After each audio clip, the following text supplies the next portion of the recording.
welcome to the Houston Hispanic Chamber of Commerce television program. I'm Dr. Laura Murillo, President and CEO. We're happy to be interviewing Danci Ware, a great friend of the Chamber, to Houston and Galveston. She's going to talk to us a little bit about her career as we sit here in her beautiful offices.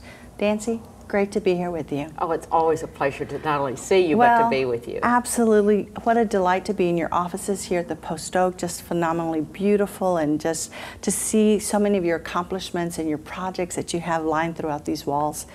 Congratulations for everything you've done. Well, thank you, Laura. You know, it takes a village, Yeah. and I'm really proud. Every accomplishment that takes place in our firm is a group effort.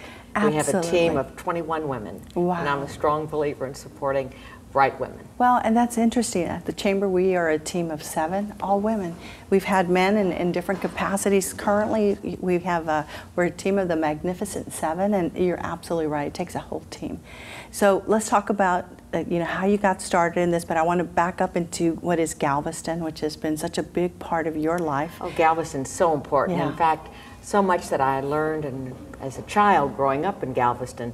Actually, you look back on your life and some of your accomplishments and you think there were certain pivotal moments in childhood that really directed you to pursue the things that are now your passion. Yes. And growing up in a historic city, surrounded by Victorian and Romanesque, Richardson Romanesque architecture and great architects, definitely imprinted me from the time I was a child.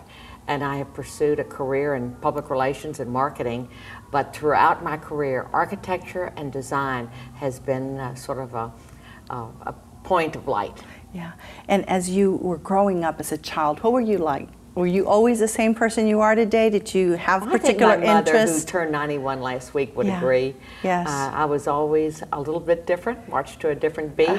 I went to an Ursuline Academy for about 9 years, so it was an all-girls school, Okay. very competitive. Yes. And the nuns would oftentimes say to my mother, I was a good student, they'd say, she likes to do her own thing, and she's very independent. And she is creative, and sometimes we don't know how to manage it. Yeah. Because I enjoyed doing things my way. Yeah. But it inspired me, and the competition among women certainly gives you a chance to understand how to make it in the world. Yes, but also working in a man's world, because one of your clients, as most people know, is Tillman Fertitta and Landry's, and you work with so many men who are in positions of power.